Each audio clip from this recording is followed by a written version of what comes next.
Tryna keep it cool, but you tryna run game on me just like an athlete. Knowing you just won't stop till you cross that line just like a track meet. Everything I did for you and all I needed was your time.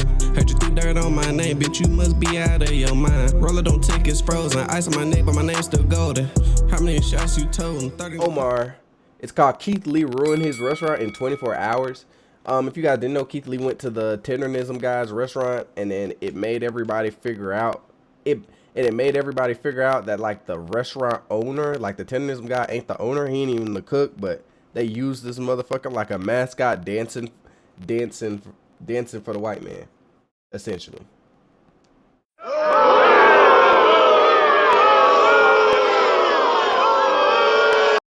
Yeah, man. We're finding out more and more about the situation every day. Tendernism putting himself in that situation. He definitely did put himself in that situation. Like, you can't feel bad for him because he on some Uncle Tom shit, to be honest. Honestly, he's on some Uncle Tom shit. So I can't feel that bad for him.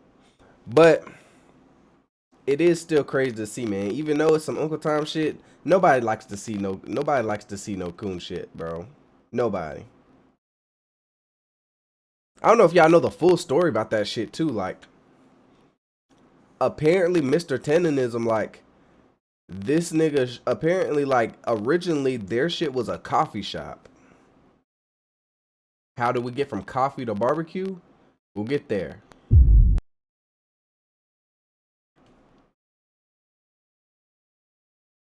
So apparently they was a coffee shop. Then Mr. Tendernism show. Look, man, let's go full cam with it. Apparently they started off as a coffee shop. Mr. Tendernism shows up to the coffee shop, goes to the white man with his wife, and says, "Hey, man, I got some great gumbo to sell. I got some great gumbo. Let me start. Let's put that on the menu and we'll sell it. I'll make the gumbo." They put the gumbo on the menu. Gumbo starts selling crazy. The gumbo starts selling crazy. So much so that to the point where people don't go to the Tendernism shop. It was called like fucking it's called 5-Star Smoke or some shit. I don't know what the name is. But they stopped going to the coffee shop for coffee at all, and exclusively pretty much start going for the gumbo. After a while, they've been working for a minute. Mr. Tendernism has another idea. He says, man, we should make some barbecue, man. We should sell some barbecue. Damn, camera focus, bitch. Damn. Fuck are you doing?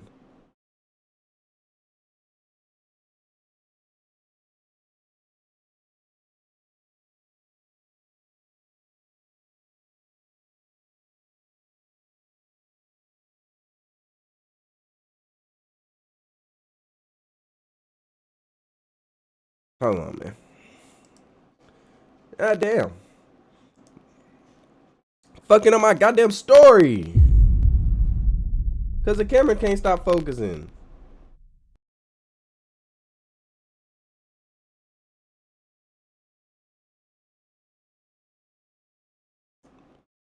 Alright, bro. Damn. So, Mr. Tendernism. So, back to where we was at. So, he says, man, we should start selling some barbecue, man. I think we can make some good barbecue. I know how to make some barbecue. They start selling the barbecue. Barbecue along with the gumbo. Selling so crazy, man. Nobody even buys the fucking coffee no more, bro. Nobody even buys the fucking coffee no more. Nobody buy the coffee no more. So they drop coffee from the name. And now they're whatever the fuck this shit is called, smokehouse. Then they stick Mr. Tendernism online. They stick Mr. Tendernism online. Have him do that shit. and be a mascot for the damn company, man. And he's tap dancing. Meanwhile, you're the reason he's tap dancing, and you got this nigga all in the videos and shit. Now he want to take the spotlight because you're bigger than the brand. Meanwhile, he the whole reason y'all got the brand.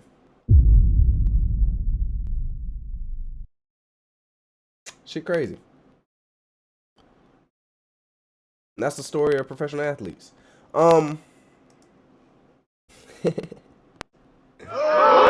y'all don't like that. I know y'all don't like that. I know y'all don't like that one.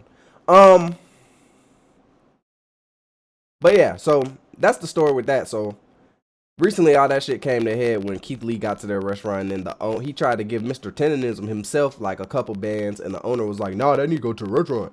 I don't know why that shit keep happening with Keith Lee. Keith Lee like exposes the evil in these places. When I tell you I've never seen a fall from grace like this, it's actually quite amazing. But hey, that's the power of social media. Y'all know that old black man that sits at the barbecue restaurants and shakes his meat until it falls apart?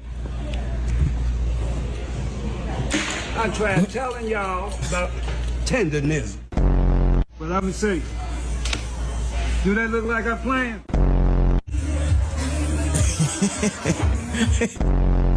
Tendernism. That's my tendernism. Tendernism. Tendernism. It's a possibility. Oh my.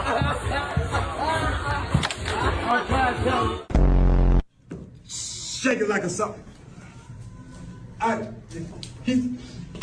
What the fuck? Well, it turns out Mr. Tenderism may not be so tender to his customers. In fact, he might just be a Steven from Django. Listen, man, if you're new to this and you want to be true to this, please make sure you hit that subscribe button. It goes a long way for the channel. Now, make sure back you to hit the that video. subscribe We haven't button seen him here on the scene for a long time, but remember when Keith Lee used to go to these establishments around the time of 21 and 22? He used to really shake the table. And so when Mr. Tenderism's video started to go viral on the internet and different celebrities and, you know, social media figures started to pop up, you know, our good buddy, the good that boy Desi Banks just had some shit going on too. Moment of silence for fucking Desi Banks.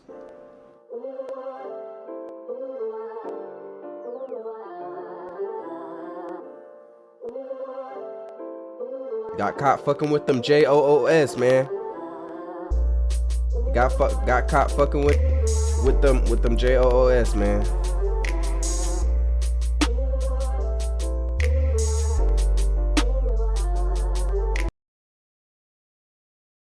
Food reviewer Keith Lee had to go visit the restaurant. But this would expose the tricks of the trade to the tenderism game. Me and my family are currently in Marietta, California, and this, in my opinion, is the most anticipated video I've ever done. In my hand is food from Destination Smokehouse. Destination Smokehouse, what it's called. That shit is in California, nigga. Oh, I already knew. I should already knew, man. I should already knew, bro. I should already knew. I should already know, Chad. I should already know it. I should already know it. I should already knew, bro. Doy. Doy. I should already knew that shit. Should knew some cool shit was gonna be on. They let Mexicans call them the N-word. They let Asians call them the N-word out there, bro. I should already knew it was finna be some nut shit going on in Cali, man.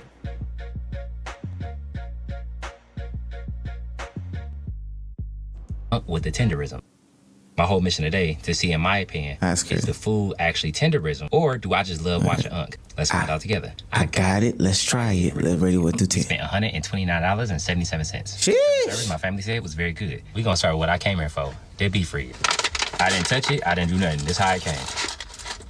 To me, it looked like it's sliced. It looked like they slit it straight down the back. They cut the back out, man. They cut the back out. What's up, Lucas? What's up, Lucas? Hey, man, I hope you're not watching in class again, man. You probably are, but... you probably are. But they got that bitch. Look, bro, it's sliced down the back, man.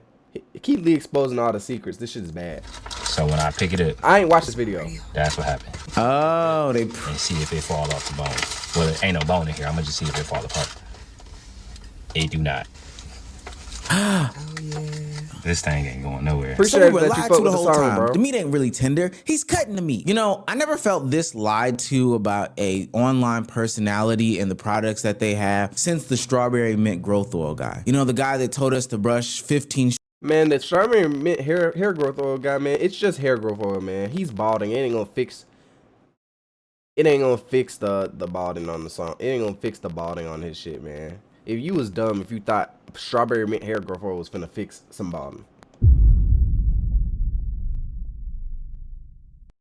But why name the song HIV? Cause in the song I say my shit spreading like HIV, but I never need no aid.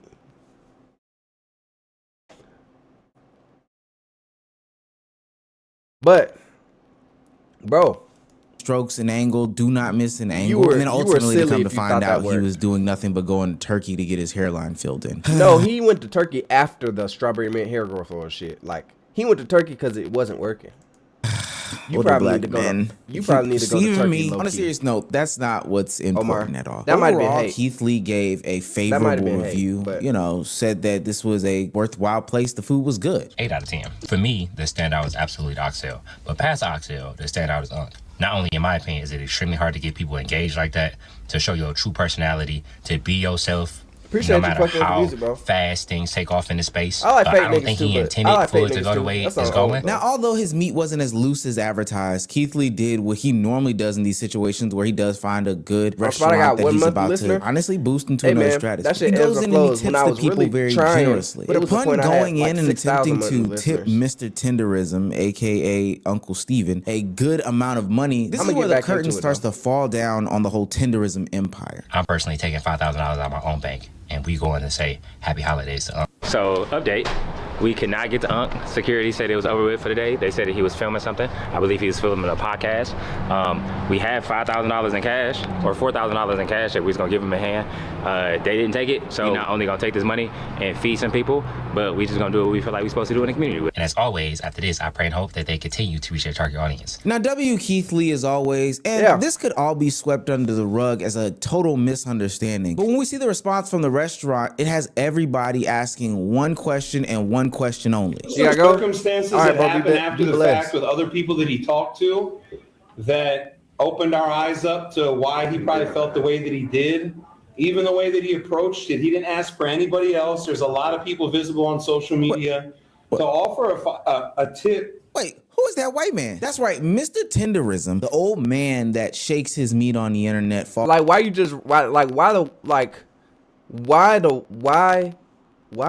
man just randomly feel offended that he ain't offer money to nobody else?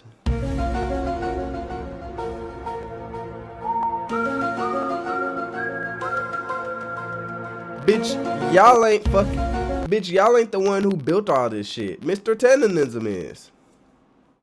Yeah, y'all back there cooking and shit, right? But he gave that tip to Mr. Tendernism because Mr. Tendernism made y'all viral in a way that's hard to do. I'm trying to help an old black man, bruh. Damn. Falls off the bone and throws his glasses. It's actually not the owner of the smokehouse. It's the white guy sitting next to him, giving the explanation that's when he decides to get on camera in the restaurant, the day-to-day, what happened in the whole Keith Lee situation. And as you can see, because here's the thing, they always expose themselves when it comes to Keith Lee. Because Keith Lee didn't even say nothing crazy. All he said was, yeah, he wasn't there. They said he was shooting a podcast and they didn't take the money, so we're gonna go spread it around. That's all he said.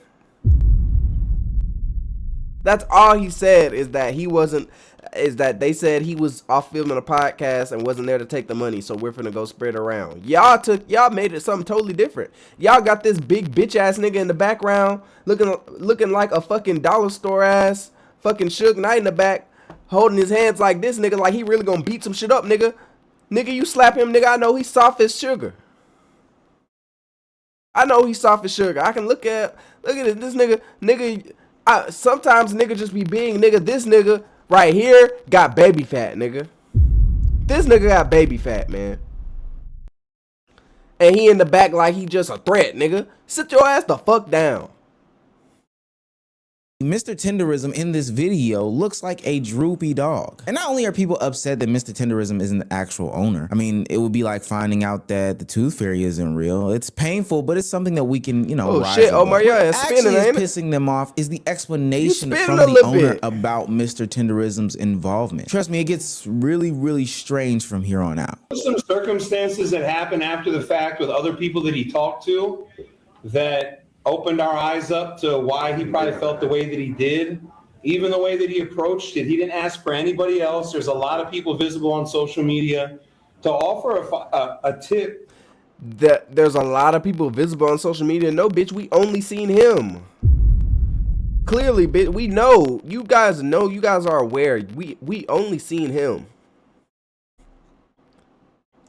To a business owner was crazy. That was the other thing too, is like he really thinks Walt is like this helpless guy who needs his help. How are you going to tip a business owner? Tip the whole. Nobody goes in there to do TikTok with y'all, bro. Exactly. He talking about Walt, business owner, bitch. We know he not. I think that I want to give this to Walter. Okay. He specifically said his name to ask me a couple of questions. To ask him a couple of questions, I meant to say. That's how he presented it. He didn't say, hey, I want to give y'all this, and in the meantime, can I talk to Walter and Nick or whatever? He literally asked for him only and said he want to give him that amount of money. Exactly. I only want to talk to the nigga that's actually popping. What the fuck? Why the fuck would I want to talk to y'all? This ain't Food Network, bitch. Renato or Butcher Bill or someone that's visible, Walter French, anybody else, it would have felt like it was coming from a place that we would have accepted. But are we serious? That we have this following? Yeah, you want me to cut it short? Sorry, brother. Hey, look here. I'd like you to some kind of way get in touch with him if possibility. Tell him when he come back. What Keith Lee does with his money is his own concern. And this is precisely the reason why Keith Lee goes about his interviews and his food reviews the way that he does. Is because once people find out who he is, what he's trying to do, and all this other stuff, they take advantage of him. We covered it on this channel when he did his Atlanta food review. And we've also talked about it in his DC food review. And pretty much every food review every time that Keith Lee has done. I really think that's why he's taken a more step back, public-facing hiatus from doing these types of things. Is because the ability to just be taken advantage of for the things that Keith Lee can do for a restaurant skyrocketed once his reviews became popular. I also find it nasty that this owner now is trying to minimize and speak for Mr. Tenderism. He wanted to give the tip to the old man because the old man is the front-facing image of the platform and who we thought was the owner of the restaurant. Whether he pocketed or distributed it shouldn't really matter.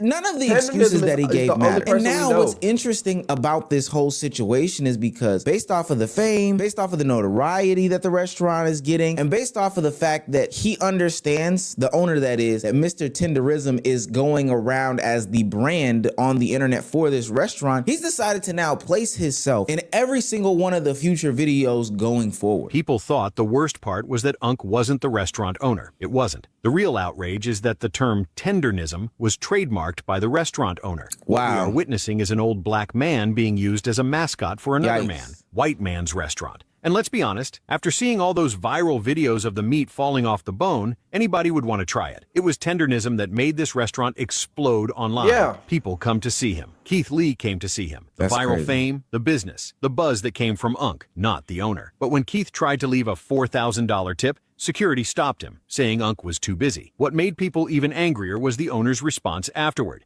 If I would have known he was here, I would have probably asked Edie to stop for a few seconds so we could go over there. That's what I would have done. The way the owner speaks and Unc's energy just makes the whole thing feel uncomfortable. And ever since then, the owner has been showing up in every tendernism video. If I would have known he was there, I would have stopped and I would have went over there. Bro, no, like, that's the whole point of why he do the shit the way he do it. So y'all don't do all that shit and he can just get the food as it actually is.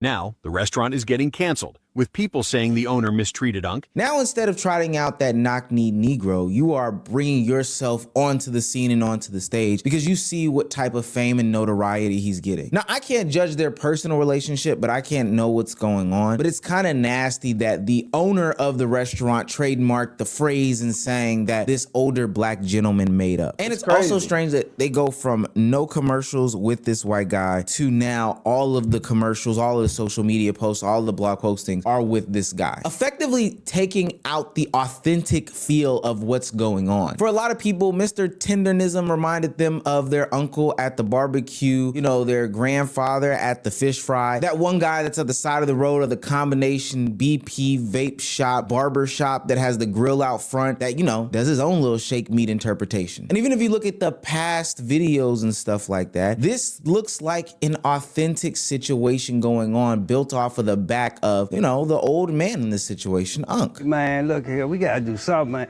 Let's do some barbecue. Yeah, idea, man. We're gonna try it. I said, let's go to Home Depot and get one of them little grills. We don't need the kitchen. See, man, like grill. And that's how it began. We did 10 slabs of ribs. He cooked them his way, direct heat. He did, I don't know how many pounds, but a lot of that shit is built all off of him. And about like a 4-hour window. That whole shit that is built off of him, we were really like happy. All that shit is built off of Tendernism. Good shot, man. Good shot.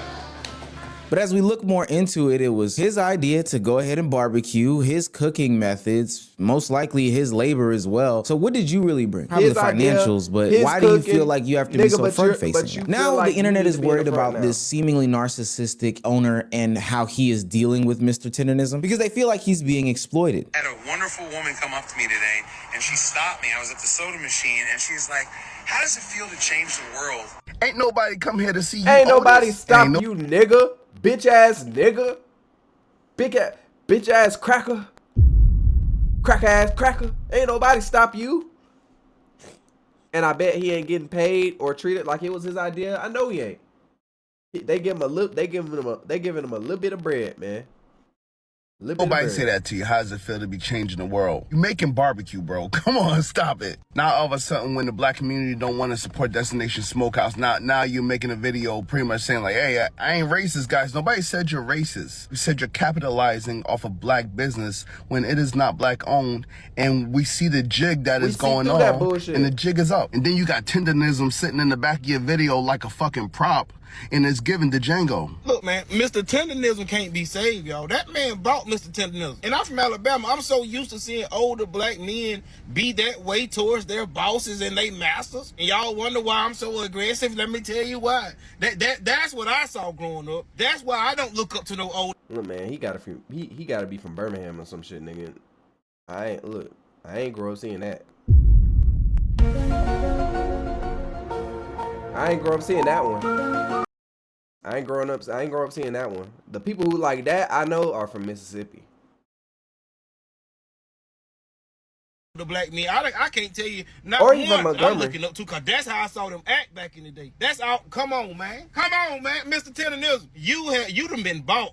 Why are we seeing the owner of Destination Smokehouse Destination, the guy who owns the restaurant, Unc, aka Mr. Tendernism Works? Why are we seeing him in videos now? Why are we still hearing from him? Why is he doing Mr. Tendernism's shtick? It's fake. It's appropriation. It's vulturing.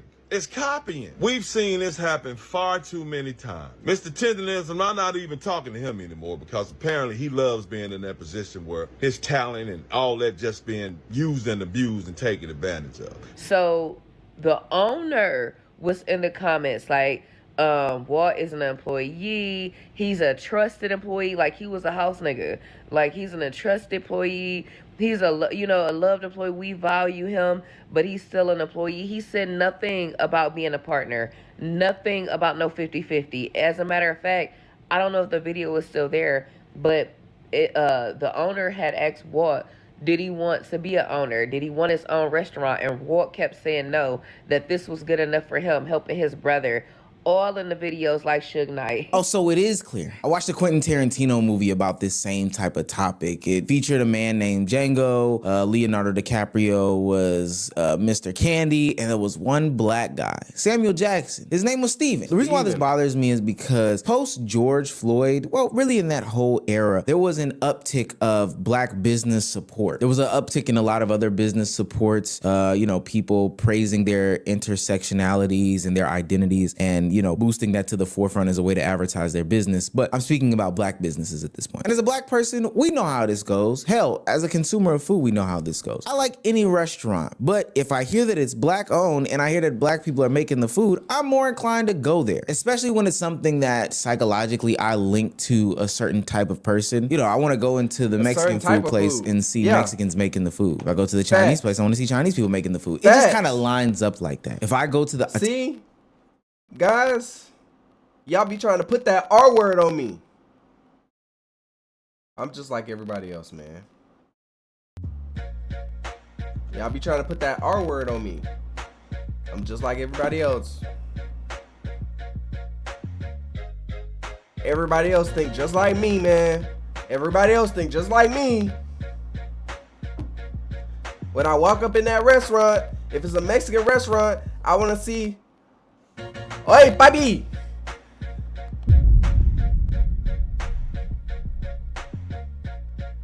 That's what I want to see, man. I don't want no A-twin.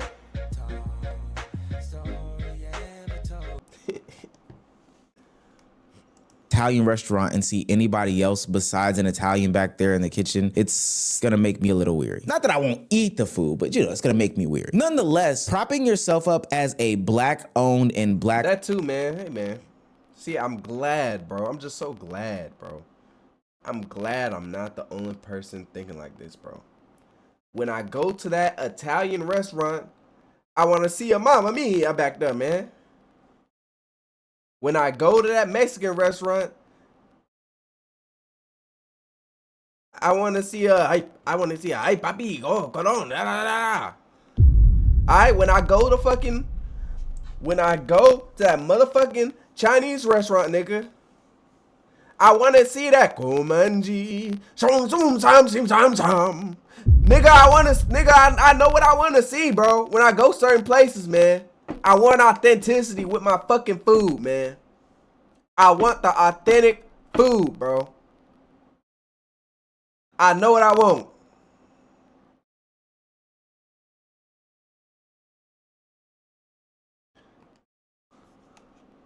Run business via your marketing campaign is actually nasty when you know for a fact that this man doesn't even own 1%. He actually gets paid 1%. Mind you, as we heard in the video earlier, this is this man's barbecue. It's his seasonings, it's his cooking methods, it's all of that. There shouldn't have been any conversation about, do you want to be a partner? Do you want to be an owner? That should have just been a part of the beginning stages, full stop. So I actually am gonna have to agree with the social zeitgeist and say like, yo, no, you are taking advantage of him. And this actually is a disgusting look. And because you've built your name off of social media fame, it's only gonna fall apart as people get there. I'm glad that Keith Lee saved a lot of people's time by actively going and reviewing this food, but more importantly, exposing the fact that this isn't who they say they are. Truly, I get the concept. Low-key, when he exposed that the back of the ribs was cut, nigga, that shit ruined everything for me, I ain't gonna lie.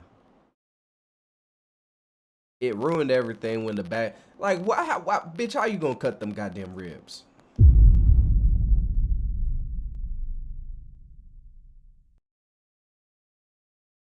Now I'm going to the restaurant, I'm picking up the rib drop, and now, ooh, look, the rib drop. Looking dumb as fuck. You cut the backs of them hoes, nigga. The rib just fell off the bone, now I'm biting into it. I'm like, ooh, this meat a little bit tough. This meat a little bit tough. Like, they should be ashamed of they fucking self for that. Of having some sort of marketing gimmick or shtick in order to push your product. It's hard to get out there in the real world. But at the end of the day, I think it should have been made clear from the beginning that Unc was more of a mascot as opposed to an owner. That this was a regular business and not something propped up to be black owned. That you cut your damn meat as opposed to it actually falling off the bone. That's what really hurts the most. Y'all actually cut y'all shit. Y'all don't even, oh my God. It ain't even really falling off the bone, man. Fuck Destination Smokehouse. And fuck Unc, bro. You a coon. Sorry. Damn. Oof. That's not making the video. Anyway.